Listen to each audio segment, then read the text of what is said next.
사랑하는 여러분들의 가정과 또 여러분의 하는 일들마다 하나님께서 은혜와 긍휼로 채워주시길 주 예수의 이름으로 축원합니다.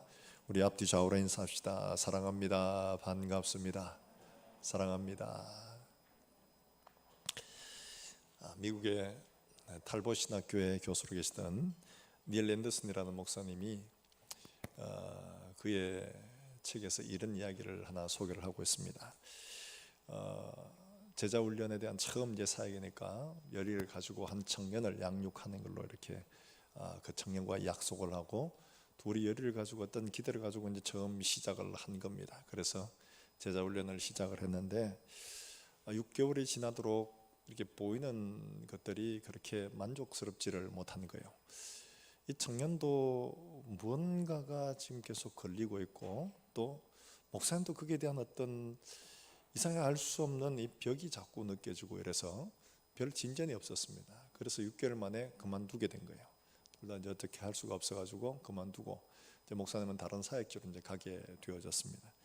이렇게 하고 한 2년 정도의 시간이 흐르고 난 뒤에 이 청년이 이제 그 목사님을 찾아오게 되었다고 해요.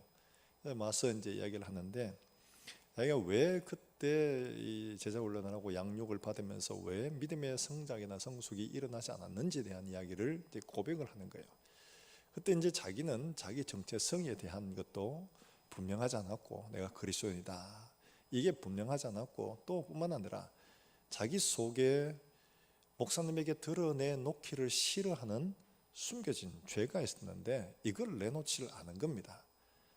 부끄러우니까 이걸 감추고 아무리 이제 이거를 양육을 받고 공부를 하고 해도 진전이 없는 거예요. 내가 누군지, 그다음 내가 어디로 가야 되는지를 알아야지 되는데 이걸 묻고 두고 있으니까 마치 배가 항구에 닻을 내리고 있는 것처럼 아무리 출발을 하려고 해도 가지를 않는 거예요. 성장이나 성숙이 이루어지질 않는 겁니다. 그래서 목사님이 그런 이야기를 썼어요. 정말 중요한 것은 우리가 성장하고 성숙하는 것은 내가 누구인지 바로 알고 그 다음에 내가 어떻게 가야 되는지를 알 때 가능한데 그냥 얘 상태는 무시해두고 그냥 어디론가 데리고 가려고만 끌고 가다 보니까 이게 가지질 않다라는 거죠.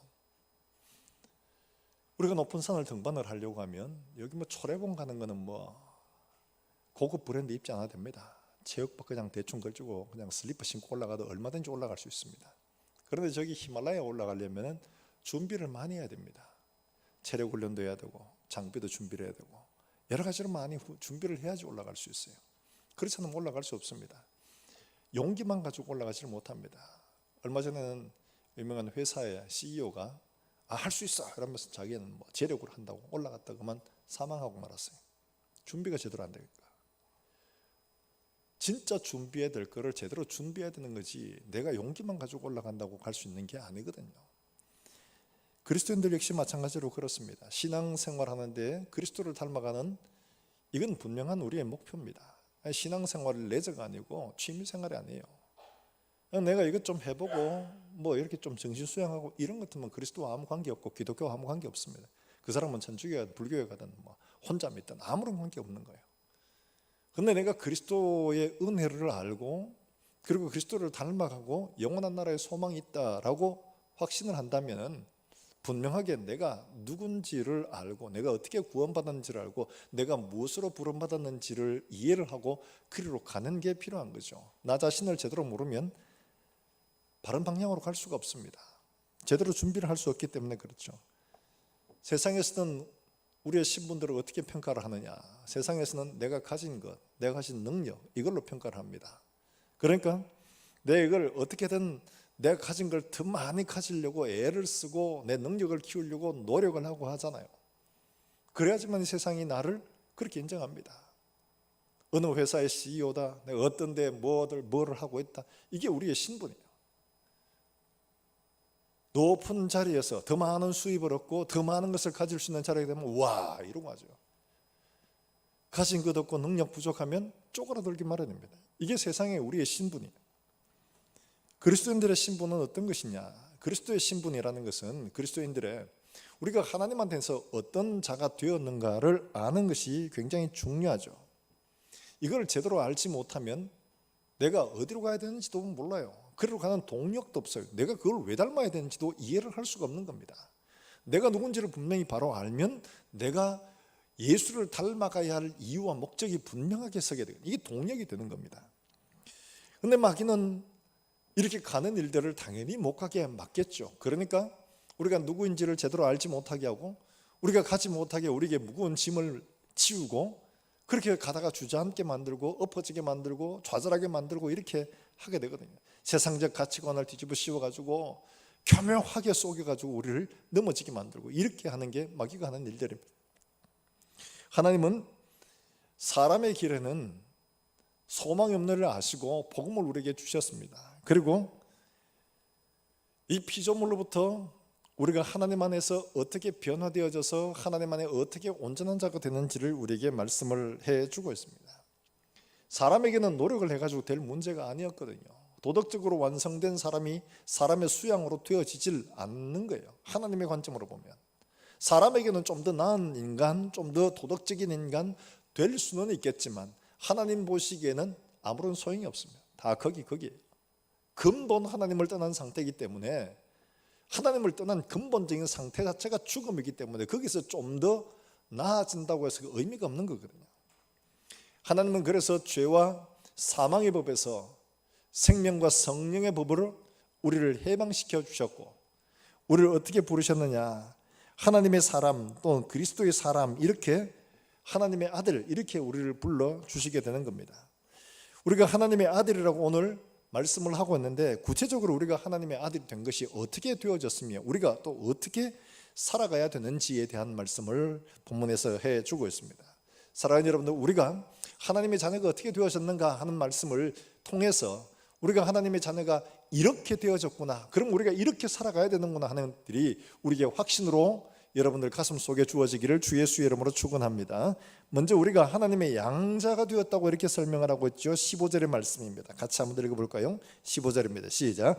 너희는 다시 무서워하는 종의 영을 받지 아니하고 양자의 영을 받았으므로 우리가 아빠 아버지라고 부르시느니라. 우리가 너무 잘 알고 있는 거예요. 하나님 아버지, 우리 하나님 아버지 되었다. 하나님 아버지다. 우리는 그의 아들 되었다. 아들이 뭐냐? 양자라는 거예요. 양자, 히오데시아라고 이게 헬라어에 되어 있는데 히오데시아라는 이 말 자체가 입양, 양자 삼기 이런 말입니다. 바울이 왜 하필이면 양자 이 말을 통해서 하나님의 아들 되어졌다는 말을 표현을 하고 있느냐 하면 그 사람들에게는 이 양자라는 개념이 굉장히 익숙하고 쉽고 눈에 당장 보이고 있습니다. 이게 누구냐 하니까 그들의 지금 황제였던 그 사람, 바로 우리가 많이 이야기했죠. 옥타비아누스. 우리가 성경엔 아구스토라고 나오죠. 아우구스투스라고 말하는 사람, 바로 이 사람이에요. 이 사람이 처음 초대 황제 자리를 얻게 됩니다. 근데 이 사람이 누구의 양자가 되었느냐? 시저의 양자가 되었어요. 시저가 가만히 보니까 좀 이렇게 영민하거든요. 그래서 얘를 황제가 왕이 되기 전에 얘를 딱 입적을 딱 한 겁니다. 그리고 왕이 돼가지고 얘를 후계자로 삼았어요. 그런데 얘는 이 옥타비아누스는 그때만 해도 평민이었습니다. 평민이었는데 양자로 삼고 그 다음에 자기가 후계자로 얘를 삼은 겁니다. 후계자로 삼았는데 안토니우스가 반발을 하잖아요. 시저가 죽고 난 다음에. 그러니까 둘이 싸워가지고 결국 이겨서 최초의 황제가 되고 제정을 이제 설립을 하게 되는 사람이 되는 겁니다. 그러니까 평민에서 귀족으로, 귀족에서 황제로 이렇게 되죠. 그러니까 이처럼 이 사람은 여기에 갈 수 있는 조건과 자격이 전혀 아님에도 불구하고 이 사람은 입양이 되어가지고 황제의 자리까지 올라간 신분 자체가 변화된 거예요. 모든 것들이 다 바뀐 거죠. 감히 바라볼 수 없는 자리를 입양이라는 걸 통해서 그렇게 얻게 되어진 겁니다. 그러니까 바울은 우리가 하나님의 자녀가 되었다는 이게 어떤 의미냐? 바로 이거다. 입양. 너희 보이제 황제? 저 사람 옛날에 어떤 사람이었어? 올라갈 수 없는 평민이야, 평민. 그런데 저 사람이 가이사에게 입양되고 후계자가 되니까 황제까지 된 거야. 이걸 보면 우리가 그렇게 입양됐구나, 우리가 그렇게 하나님의 아들 되었구나 하는 것들이 그들 가슴 속에 그냥 가슴에 확 와닿는 겁니다. 입양이라는 것은 지금 양자라는 건 바로 이런 겁니다. 이건 법적인 용어예요. 당시에는 이런 일들이 많았습니다. 로마에는. 그래서 자녀가 없거나 혹은 딸만 있거나 이래서 물려줄 게 뭐 이렇게 가문이나 이런 거 없는 사람들은 양자를 많이 삼았다고 그래요. 그렇기 때문에 이들은 이런 일들을 보는데 그 중에 대표적으로 황제를 통해서 일을 보게 되니까 너무 이게 가슴에 와닿는 거죠. 바울은 왜 이렇게 양자라는 개념을 통해서 우리에게 설명을 해주고 있느냐. 사실 유대인들에게는 양자라는 개념 자체가 없습니다. 기업을 물려준다는 개념은 있어도 양자를 쓴다는 건 없어요. 그래서 바울 서신에만 양자라는 말이 무려 5번 나오는 거예요. 이렇게 설명을 하고 있습니다. 우리가 하나님 안에서 양자되었다, 하나님의 자녀가 되었다, 아들 되었다고 표현하기, 양자라는 구체적인 이런 표현을 쓰고 있는 이유는 어디 있느냐 하니까, 먼저 우리가 하나님과 나와의 신분적 관계가 완전히 새로워졌다는 거예요. 이전의 신분과는 달리 이제는 내가 새로운 신분을 얻게 되어졌다는 것을 보여주기 위한 거예요. 바울은 앞서 말하죠. 무서운 종의 영을 받지 않고 아들의 영을, 양자의 영을 우리가 받아서 아빠, 아버지라고 이렇게 부르게 된다, 이렇게 말합니다. 아빠라는 아람어입니다. 아람어. 애들이 그냥 아빠 부르는, 똑같아요. 우리가 지금 애들이 아빠라고 부르는 것처럼 아빠. 그 다음에 뒤에 나오는 아버지는 헬라어입니다. 헬라어로 파테르, 아버지라는 말이에요. 이 둘이 합쳐가지고 아빠, 아버지라고 하면 조그마한 애들이 아버지를 부를 때 아빠, 아빠, 아빠 이렇게 부르는 것처럼 아빠, 아버지 이렇게 부르는 아주 친근한 이 가족 관계에서만 불러지는 바로 이런 표현을 쓰고 있는 거예요.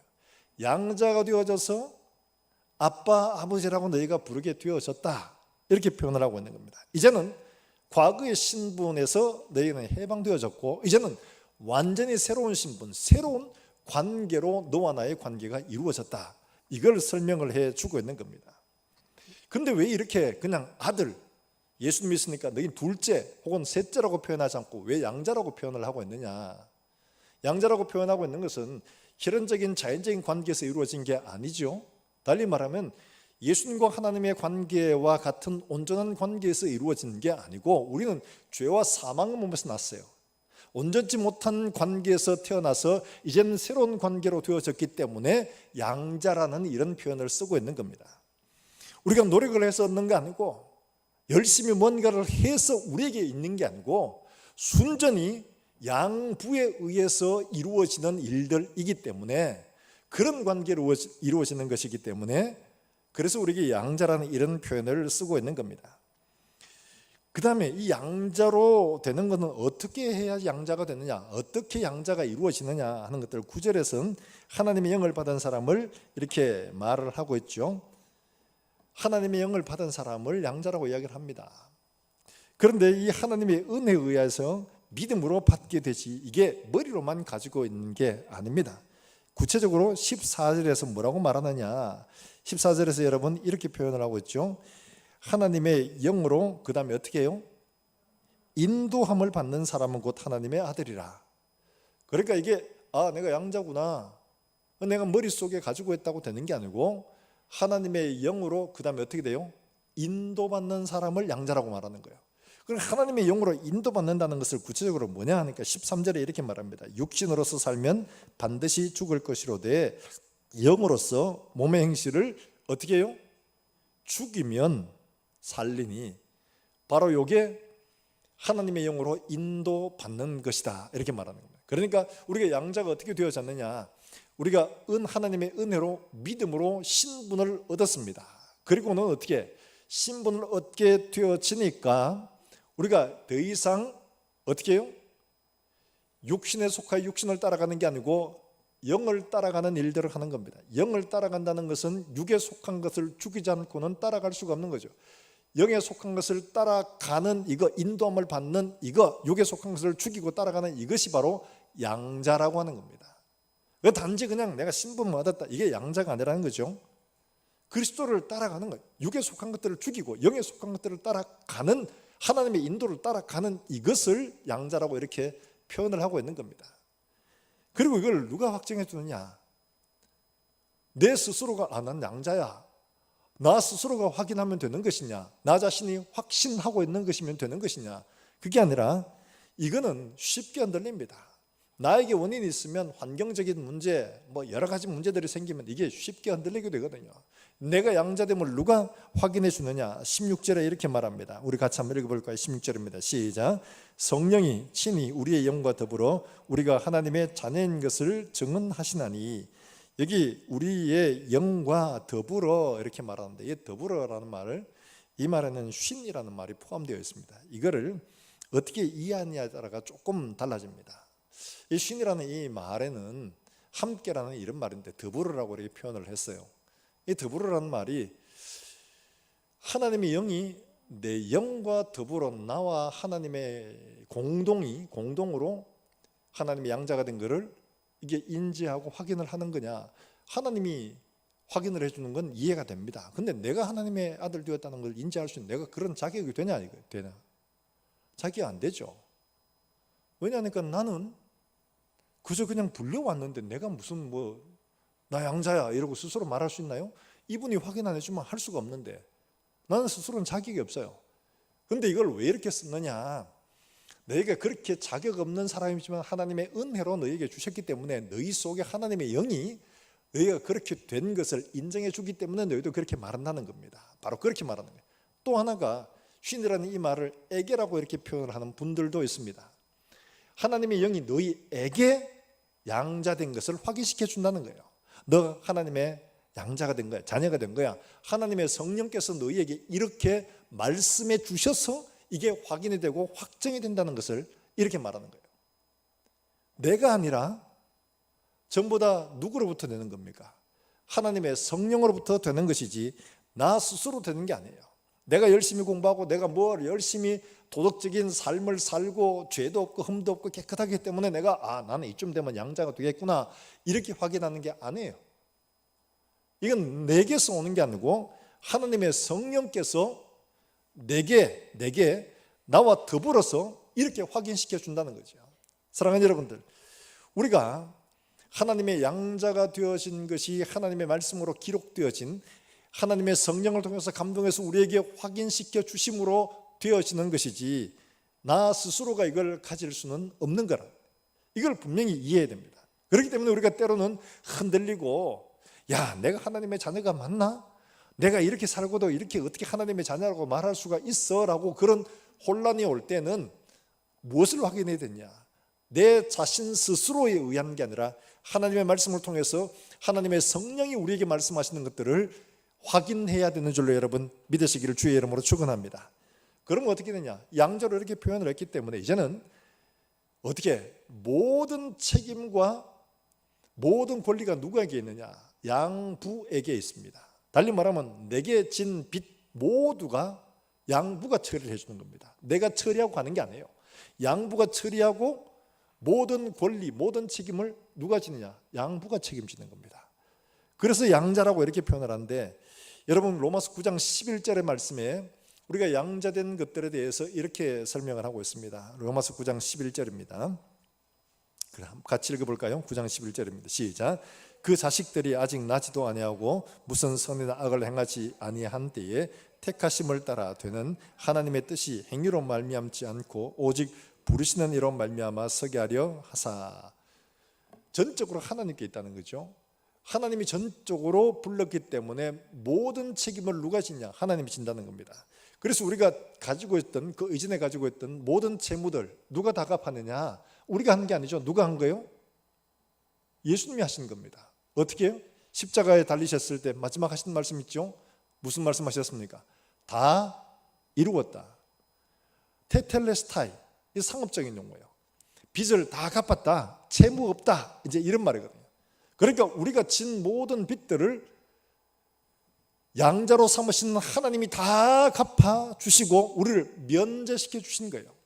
내가 할 수 있는 건 없는 거죠. 이제는 그렇게 우리의 빚을 다 갚아 주시고 그 다음에 어떻게 하시느냐? 우리의 모든 삶들 속에 우리도 어차피 죽는 존재입니다. 죽지만 그 다음에 어떻게 하냐? 하나님이 살리시는 거죠. 8장 11절 말씀에 이렇게 말씀하십니다. 예수를 죽은 자 가운데 살리신 이의 영이 너희 안에 거하시면 그리스도 예수를 죽은 자 가운데서 살리신 이가 너희 안에 거하시는 그의 영으로 말미암아 너희 죽을 몸도 어떻게 한다고요? 살리시리라. 책임지는 겁니다. 예수님을 살리신 것처럼 너희도 살려내신다. 그리고 어떻게 영원한 기업을 상속하도록 그때 주신다는 거예요. 우리의 모든 책임과 우리의 모든 부채들을 다 면제해 주시고 예수님을 살리셔서 하나님 오른편에 앉히신 것처럼 너희도 그렇게 살려서 너희에게 줄 영원한 기업들을 그때 주시게 될 거다. 너의 모든 것들을 다 그렇게 책임져 주신다 하는 것들을 말씀을 하고 있는 겁니다. 이것만 있는 게 아니죠. 이게 먼 미래라면 우리는 지금 살아가는 일들에 고달플 수밖에 없습니다. 양자된 것 이름밖에 없네, 이런 거죠. 그러나 예수님께서 제자들을 마지막에 보내실 때 뭐라고 말씀하십니까? 하늘과 땅의 모든 권세를 네게가 아니고 내게 주셨으니, 보내는 나, 너를 양자 삼은 나에게 있었으니 내게 주셨으니 그러므로 가라 라고 말씀하잖아요. 이 말씀은 내게 있으면, 하나님께 있으면 나에게는 관계가 없는 것이냐? 상속자기 때문에 이게 내게도 있는 거죠. 상속자기 때문에 이것도 내게도 있는 거예요. 그래서 그분에게 하늘과 땅의 모든 권세가 있다면 내게도 그게 있는 겁니다. 하나님이 이런 것들을 우리에게 주셨다고 말하고, 하늘과 땅에 속한 모든 권세를 하나님이 우리에게 주셨다고 선언하고 있음을 여러분들이 기억하시길 주의 이름으로 축원합니다. 있는데 이걸 사용하지 못하는 건 우리 책임이지만 하나님은 주셨다는 거예요. 무속인을 23년 동안 전도하신 분이 계십니다. 임종훈 목사님이라고. 이분이 한번 CBS 간증을 하시는 걸 한번 봤는데, 이분이 늦게 신앙을 하셨어요. 그래서 이제 교회를 개척하시고 이제 우연스럽게 무속인을 전도를 하기 시작했는데, 이 무속인을 전도하기 시작하면서 무속인만 전문적으로 전도하시는 목사님이 된 거예요. 근데 이분이 그런 무속인을 전도하다 보면 참 정말 이해하기 어려운 일들을 참 많이 만나기도 한다고 해요. 참 우리가 보면 좀 겁나는 이야기죠. 그런 이야기들을 많이 겪는다고 합니다. 근데 한 번은 그런 이야기를 하세요. 뭔 이야기 하니까, 충청도에 계신 분인데, 충청도에서 개척을 해가지고 있는데, 거기 유명한 박수무당 남자가 있답니다. 근데 이 이제 전도를 하라고 하는데 깃발에 꽂혀 있고, 그래서 이제 가다 보니까 그 남자가 나왔어요.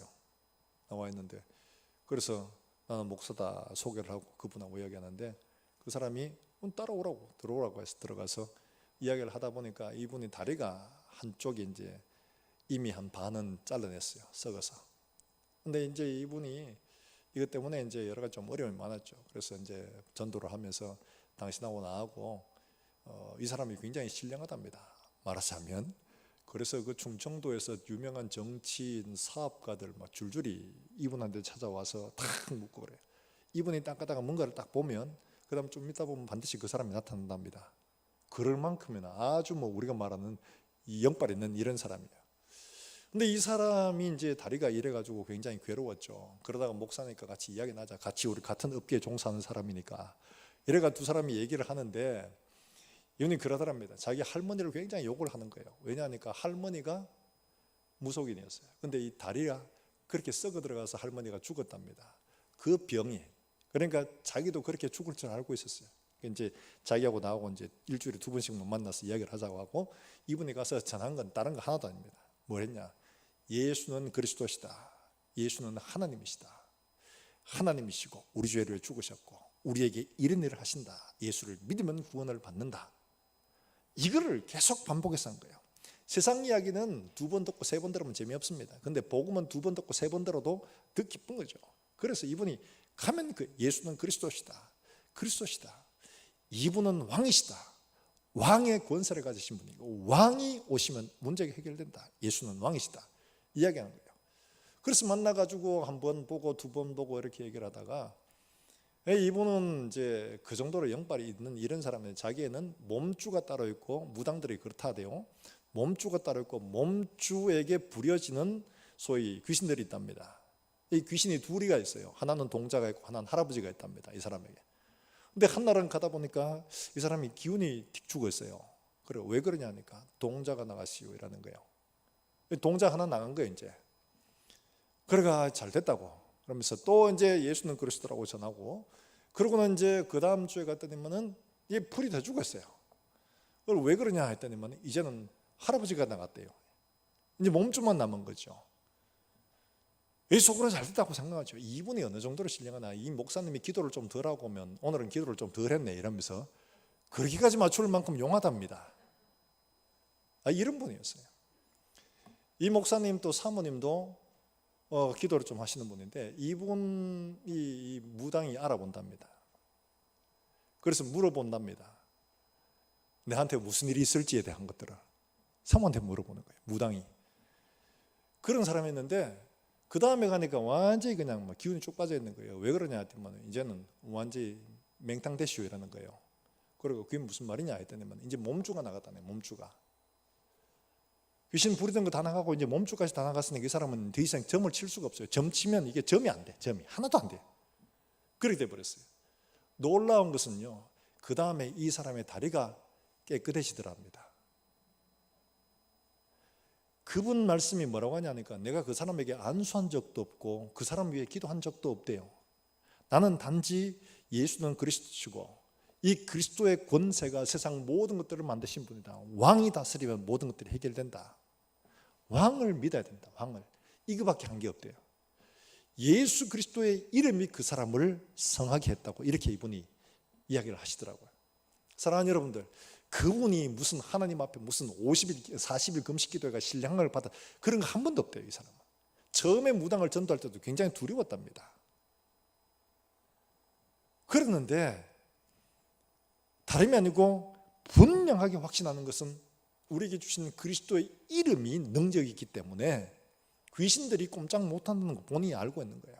그러니까 다른 거 안 합니다. 예수 이름만 전한 거예요. 예수 이름만.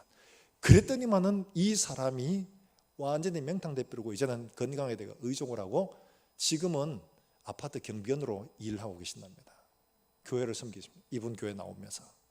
사랑하는 여러분들, 하나님은 그분에게만 아니라 우리 모든 하나님의 자녀, 양자로 삼아준 모든 백성에게 하나님의 속한 모든 권세를 주시는 줄로 여러분 믿으시기를 주의 이름으로 축원합니다. 이게 하나님이 우리에게 주시는 일들입니다. 그래서 그 다음에 뭐라고 말하느냐, 17절에 이렇게 말하죠. 같이 한번 읽어볼까요? 17절입니다. 시작. 자녀이면 또한 상속자 곧 하나님의 상속자요 그리스도와 함께한 상속자니. 예, 그까지만 읽겠습니다. 17절에 상속자, 하나님의 상속자, 그 다음에 그리스도와 함께한 상속자, 상속자, 상속자, 상속자 계속 이야기하고 있죠.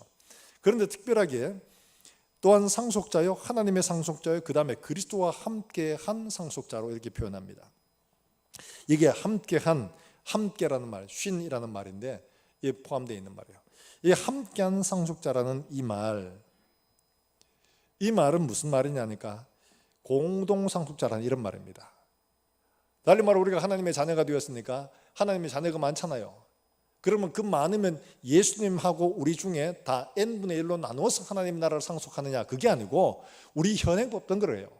자녀가 많으면 n분의 1로 다 나눕니다. 그런데 여기는 공동상속자라는 말은 공동소유자라는 이런 말입니다. 달리 말하면 예수님이 가진 모든 것들 다 나도 똑같이 얻게 되는 신분이라는 이런 말이에요.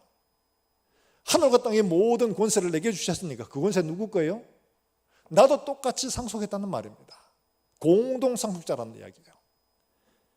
이게 하나님이 우리에게 주신 권세, 양자됨의 의미가 바로 이런 것들이에요. 관계가 새로워지고 새로운 신분을 얻고, 그리고 모든 책임은 아버지가 지고 우리에게 이와 같은 상속자가 되게 해주셨다, 이렇게 말하고 있는 겁니다.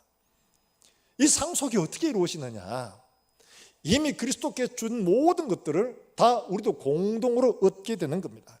그렇게 예수님이 요한복음 17장에도 기도했습니다. 하나님 아버지, 하나님과 내가, 아버지와 내가 하나 된 것처럼 저들도 우리와 하나 되게. 그러면 함께 똑같이 나눠야 됩니다. 똑같이 공동으로 소유해야 됩니다. 다 우리가 다 하나가 돼요. 다 하나가 돼요. 하나가 되게, 이렇게 말씀을 하고 있어요. 바울이 에베소 교회를 향해서 기도한 것들에도 이게 나옵니다. 여러분 한번 찾아볼까요? 3장, 에베소서 3장 16절부터 19절의 말씀입니다.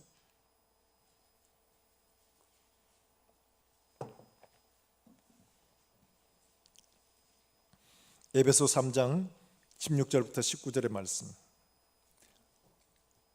우리 한번 같이 읽어보겠습니다. 16절부터 읽습니다. 시작.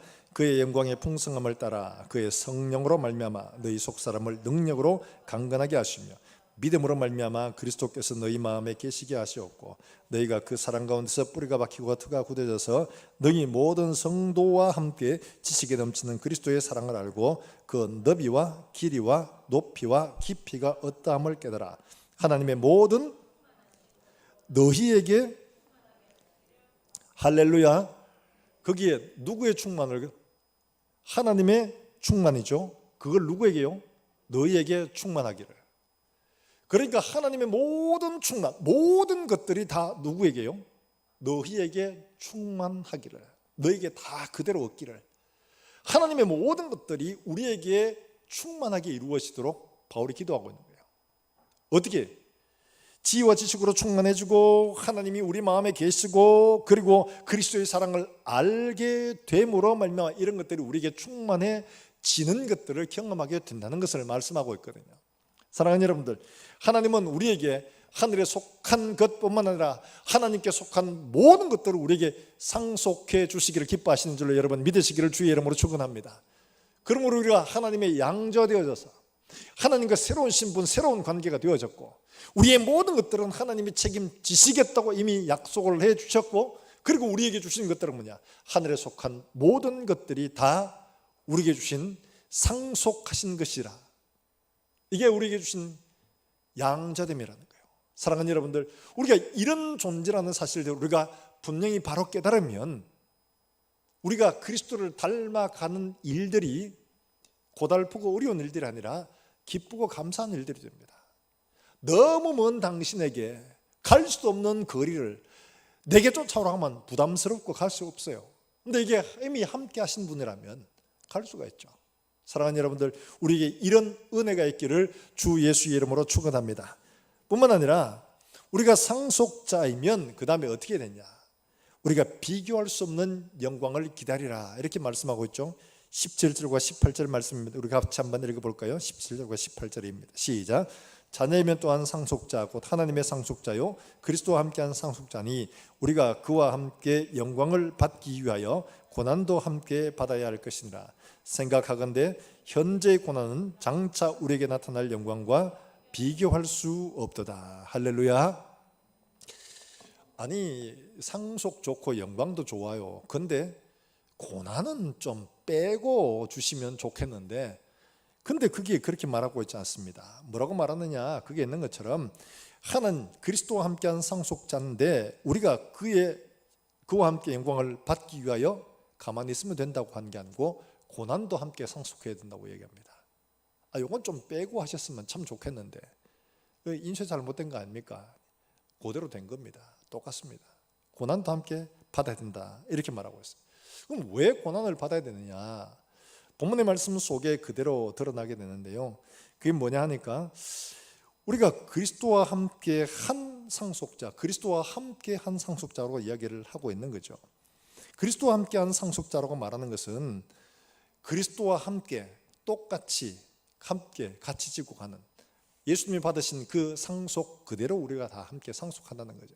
달리 말하면 예수님께서 가신 그 길은 영광의 길이지만 그걸 얻기 위하여 간 길을 어떻게 해야 합니까? 십자가를 지고 죽으시고 난 다음에 승리하심으로 말미암아 영광을 얻게 되는 거죠. 이것만 오는 게 아니었거든요. 십자가 없이 영광은 없는 거죠. 승리한다는 것은 전투가 있다는 걸 말합니다. 전투를 해야지 승리하고 영광을 얻게 되는 것처럼 그리스도와 함께 이것을 얻기 위해서 여기 가는 십자가의 길도 함께 가서 승리하고 영광을 얻게 되는 겁니다. 그래서 요한계시록의 7교회 뒤에 나오는 후렴처럼 따라 나오는 게 뭡니까? 이기는 자에게는, 이기는 그에게는, 이기는 사람에게는 이렇게 말하고 있죠. 이겨야지만이 영광도 함께 상속하는데 이기기 위해 전투에 참여하는 것들이 필요합니다. 이 고난에 참여하는 거죠. 바로 그걸 이야기를 하고 있는 겁니다. 우리는 죄와 사망의 권세 가운데 여전히 노출되어 있습니다. 이것들이 해방되어졌지만 이것들이 우리를 놔주지 않아요. 여전히 육신의 정욕과 세상에 속한 것들을 통하여 우리에게 혼란과 또는 유혹으로 우리를 넘어뜨리기 위해 굉장히 많이 도전을 하고 있잖아요. 이런 일들 우리가 싸우게 되어지는 겁니다. 피할 수 없는 일들이에요. 여기에서 우리가 싸워 이기는 일들, 그러므로 우리가 함께 영광도 상속하게 되는 겁니다. 여러분, 예수님께서 이 땅에 승리하게 오셨는데 가만히 앉아서 모든 것들을 영광스럽게 하신 게 아니죠. 싸워야 했고 복음을 전해야 했고 듣지 않는 자들에게 정말 그들에게 책망도 하셔야 됐고 그렇죠. 그런 고난들이 필요한, 우리를 보내셨으면 우리도 거기 가면 그런 일을 만나게 되어집니다. 저기 멀리 아프리카에 간 선교사들만 그런 게 아니죠. 오늘 새벽에 잠깐 말씀드렸다시피 아프리카 아마존에 간 그 선교사님, 김철기 선교사님이라고, 이분이 그냥 뭐 은혜 받고 뜨거워가지고 그러고 난 주를 위해 살겠습니다 했는데 하나님이 희한하게 그를 저기 아마존까지 보내신 거예요. 인도로 가려고 했는 걸 인도 말고 여기 가라, 아마존까지 가셨어요. 참 어렵습니다. 그분 설명해 놨는데 그래 놨대요. 결국 사모님도 이렇습니다. 지금 혼자 남았습니다. 새벽에 무는 그 벌레가 있고, 아침에 일어나서 무는 벌레가 따로 있고, 낮에 무는 게 따로 있고, 저녁에 무는 게 따로 있고, 밤에 잘 때 무는 게 따로 있답니다. 종류별로 골고루 다 문답니다. 하여튼 이것들이 그냥 얼마나 괴롭히는지 이런 말로 할 수가 없어요. 그 부족들에 갔는데 그 부족들 옷차림이 어떠냐, 그냥 요 밑에 이것만 하나 이렇게 얼기설기가 이것만 가리고, 먹는 것들도 전혀 그냥 우리 먹는 거 전혀 다르죠. 사모님한테 물었답니다. 우리 저리 보내는데 가야 되는데 당신 이것만 하고 갈 수 있겠냐? 이것만 하고 자기는 갈 수 있겠대요. 근데 사모님이 한 가지는 못하겠대요. 자기도 못하는. 새벽에 말씀드렸잖아요. 그들이 먹는 방식, 그들의 문화 들어가려고 하니까 안 맞는 게 너무 많은 거예요. 당연하죠. 근데 그 중에 정말 할 수 없는 게 뭐냐 하니까, 장례를 치르게 되면 이분들은 장례를 치르게 되면 시신을 이제 나무에 매달아 놓고 모든 진액이 다 빠지도록 기다립니다. 바짝 말랐어요. 그러면 내려서 화장을 합니다. 다 화장을 하고 뼈만 추려가지고 뼈를 갈아요. 다 간 다음에 동네 사람들하고 유족들하고 다 함께 나누는 겁니다. 어떻게 나누냐? 바나나로 죽을 만들어가 그 분골 있죠. 이 뼈를 갈았는 걸 섞어가지고 그걸 먹는답니다. 나는 그건 죽어도 못 먹겠다고 하는데, 그러면 어떡하노? 그럼 포기해야 되는데. 그래가지고 이걸 먹었답니다. 하여튼 여러분, 세상 속에 나가서 전도를 한다는 게, 복음을 전한다는 게 그들의 삶들 속에 같이 올려가야 되는데 힘들고 어렵고 고통스러운 일들이 당연히 많죠. 고난이 없이 갈 수가 없는 거죠. 그것들과 싸워서 이기고 그럴 때 영광스러운 것들도 함께 상속하는 거예요. 지금 현재 걸 상속하지 못하면 이것도 상속할 수 없는 거죠. 바로 이걸 우리에게 말합니다. 달리 말하면 그리스도와 함께한 상속자라는 말은 바로 그리스도와 함께 영광스러움을 얻기 위하여 그리스도가 지고 간 십자가도 함께 상속해야 된다는 걸 말하는 거죠. 우리가 여러 가지 환경들 속에 어려움을 들어가면 그리스도와 함께 우리가 이걸 지고 가야지만 된다는 것을 여러분들이 기억하시길 주의 이름으로 축원합니다. 그냥 이 문제 아무것도 없이 그냥 맨 막 영광스러운 것만 있다, 그런 건 없다는 거죠. 뿐만 아니라 그 다음에 오늘 말씀들을 보면 22절에 이렇게 말하고 있습니다. 같이 한번 읽어볼까요? 우리가 왜 고난을 당해야 되는가? 22절 말씀, 피조물이 다 이제까지 함께 탄식하며 함께 뭐하고 있어요? 고통을 겪고 있는 것을 우리가 아느니라.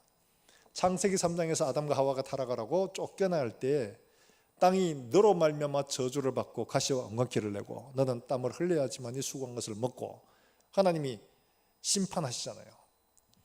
이게 악순환이 그대로 지금까지 이어지는 겁니다. 인간의 범죄로 말미암아 모든 만물들이 함께 고통을 받고 있는 거죠. 이 지금 우리가 당하는 일들이에요. 인간의 탐욕으로 말미암아 자원 개발을 남용하고 화석연료 함부로 떼고 자원을 갈취하고 이 영향을 그대로 받는 겁니다. 인간의 탐욕과 욕심이 만들어내는 그런 비극들이에요. 기후변화로 많은 사람들이 고통을 받고 있고, 또 인간의 탐욕으로 말미암아 내가 원하지 않아도 그런 고통이 나도 함께 받는 겁니다. 음주운전해가 나는 아무런 잘못이 없어요. 음주운전한 그 사람 자기 쾌락과 자기 즐거움을 위해서 함부로 운전하다가 한 가정을 망가뜨리는 그 고통을 우리가 당하는 거죠. 이게 바로 그 악순환이에요. 죄의 악순환. 그러므로 거기에서 우리도 동일하게 있는데 이게 우리 모든 사람에게 다 똑같이 있다는 거죠. 바로 이런 결과들, 만물이 함께 고통을 당하고 있는 겁니다.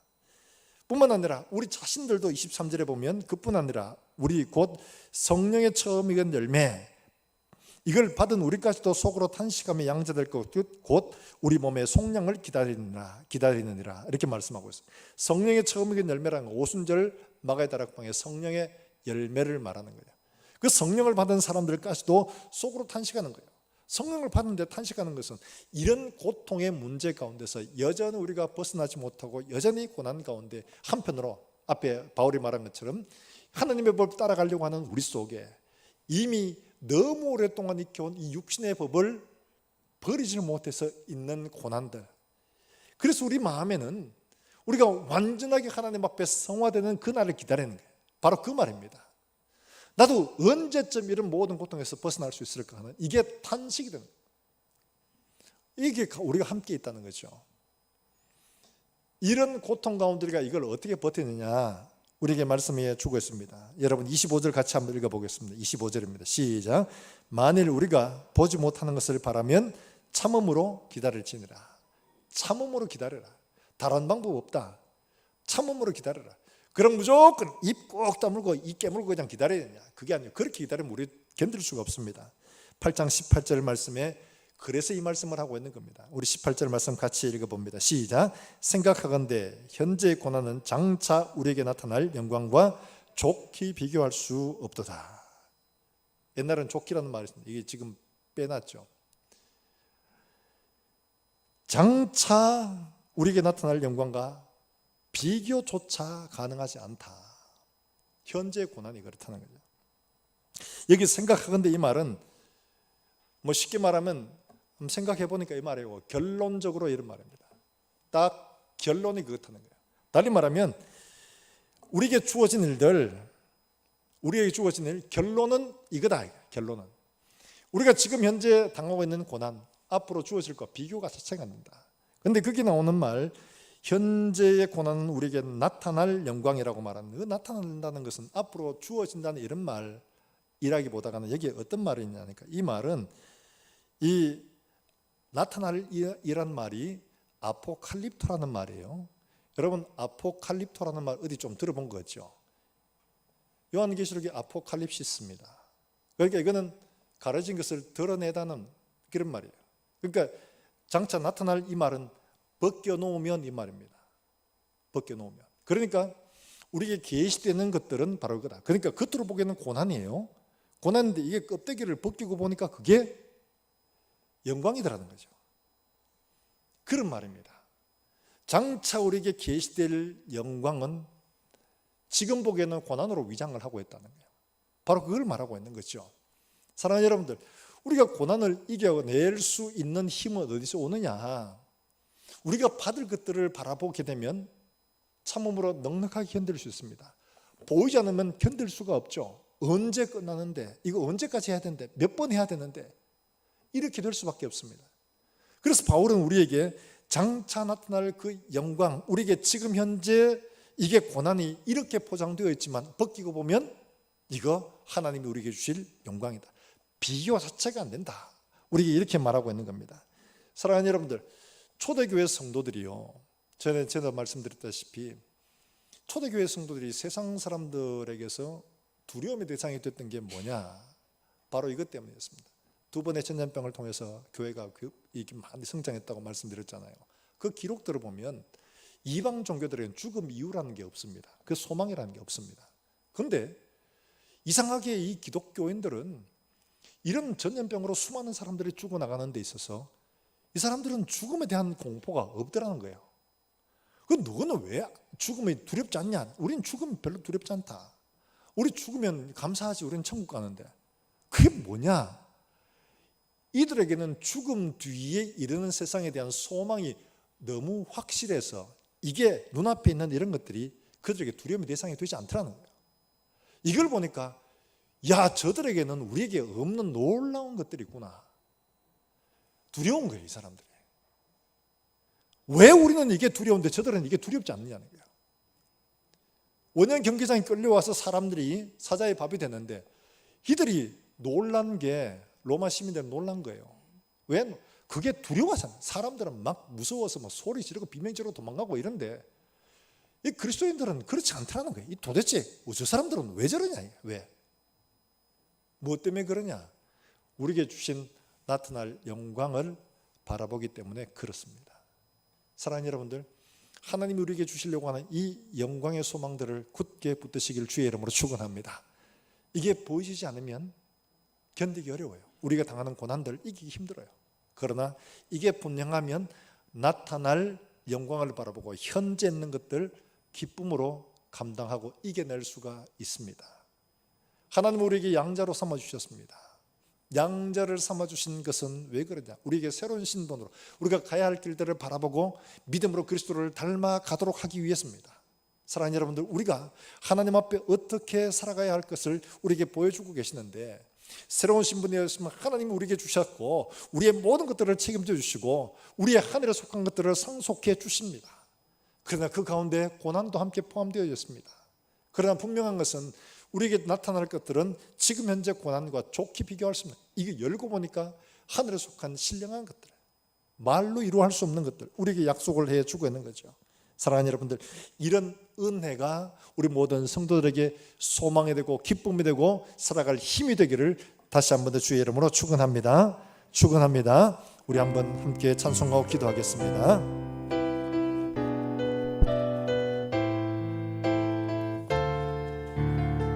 힘들고 지쳐 낭망하고 넘어질 때, 힘들고 지쳐 낭망하고 넘어져 일어날 힘 전혀 없을 때에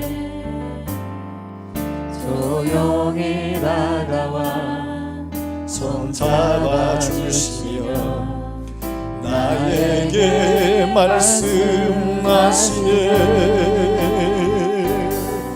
나에게 실망하며 내 자신 연약해 고통 속에 눈물 흘릴 때에 못자국 난 그 손길 눈물 닦아주시며 나에게 말씀하시네.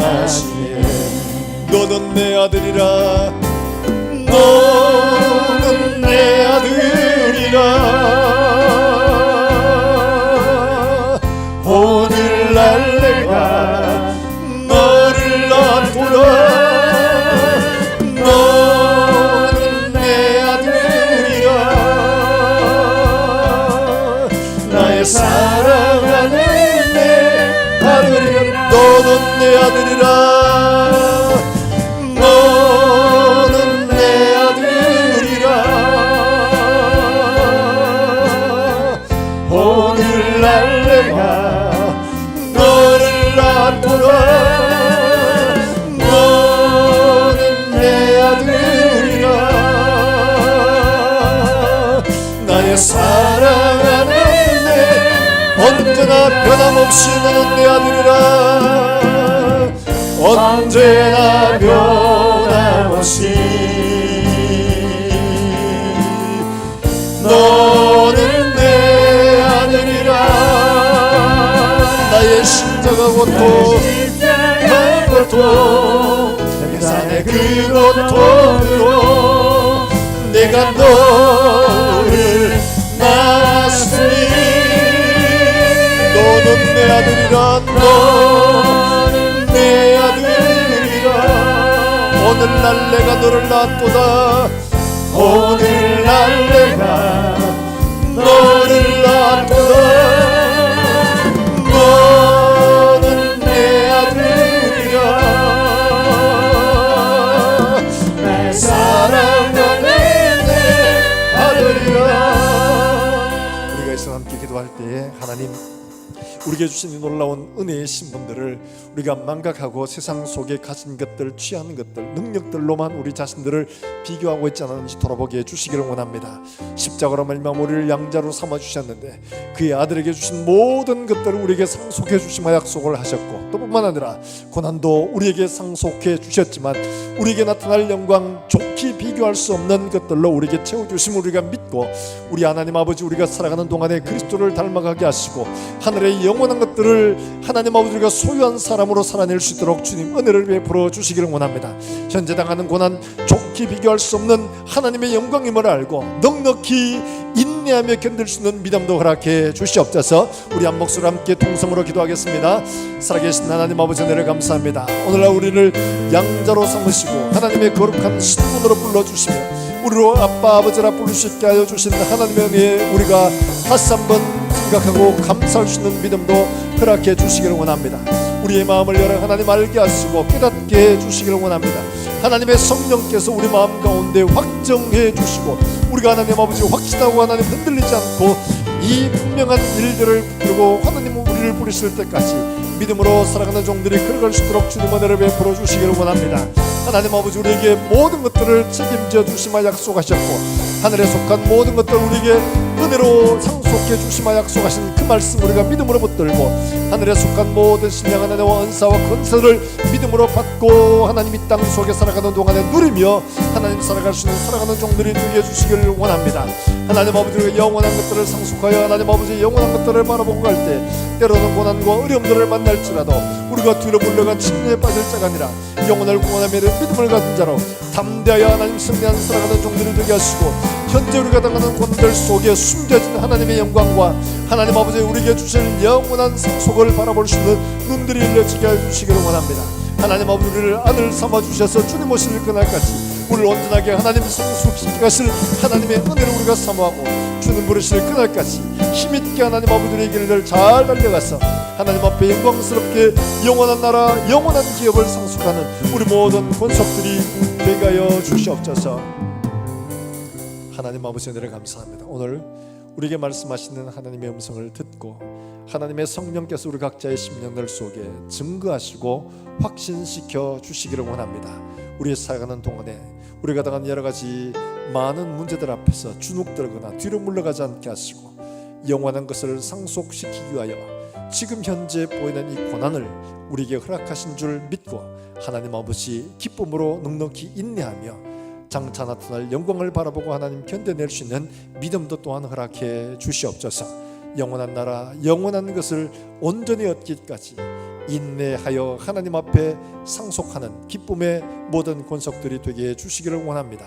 오늘도 주 앞에 나올 때 하나님이 주신 은혜에 감사하여 귀한 예물을 드립니다. 종들의 드리는 손길을 축복하시고 하나님 아버지들의 가정과 일터가 보게 되게 하시며 이들을 통하여 많은 사람들이 유익을 얻을 수 있도록 주님 은혜를 베풀어 주시옵소서. 나누어 주고 또한 베풀어 주며 선한 손길에 부여한 손길들이 될 수 있도록 주님 축복해 주시기를 원합니다.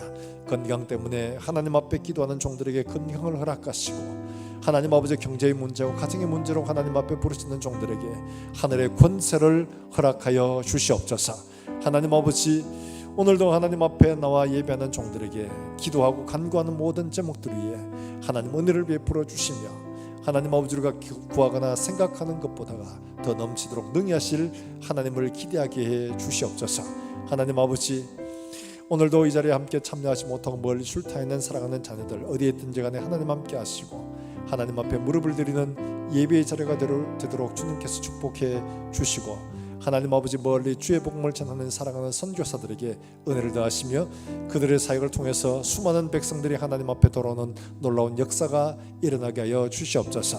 하나님 우리 주일학교 아이들 기억하시고 이 아이들이 하나님 앞에 정말 잘 자라나서 다윗처럼 정말 룻처럼 마리아처럼 하나님 앞에 은혜와 긍휼을 입고 많은 사람들에게 복음의 증인으로 살아갈 수 있는 우리 사랑하는 자녀들 될 수 있도록 주님 복을 허락해 주시기를 원합니다. 이들을 위해 기도하고 양육하는 사랑하는 교사들에게 능력과 지혜를 허락하시며 이들이 무릎을 꿇을 때마다 놀라운 역사들이 일어날 수 있도록 주님 축복하여 주시옵소서. 또한 주간을 살아가는 종들의 걸음들 가운데 하나님 친히 동행하시며 삶의 열매 믿음의 열매가 일어날 수 있도록 하시고 이들을 통하여 하나님의 살아계심과 그 능력과 은혜가 세상 속에 증거되게 하여 주시옵소서. 살아계신 예수님의 이름으로 기도하옵나이다. 아멘. 하나님 말씀을 함께 묵상합니다. 예수 그리스도 마태복음 1장 21절의 말씀입니다. 아들을 낳으리니 이름을 예수라 하라. 이는 그가 자기 백성을 그들의 죄에서 구원할 자이심이라 하니라. 아멘. 12월 체크 담당 주보를 참고해 주시길 바라고 오늘 예결산위원회가 2부 예배 후에 쉼티에 써 있겠습니다. 성경 문제 제출 시 직분과 이름 꼭 바로 기록해서 제출해 달라는 부탁이었습니다. 다 일어나셔서 함께 찬송하겠습니다.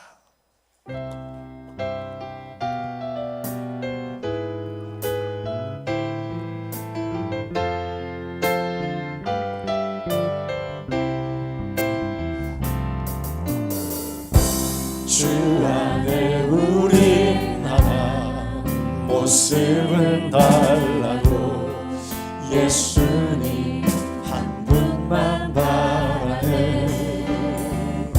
사랑과 선행으로 서로를 격려해 따스함으로 보듬어가리.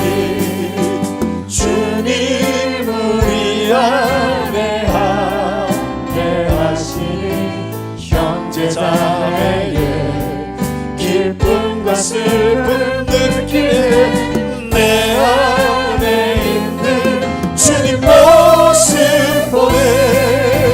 그분 기뻐하시네.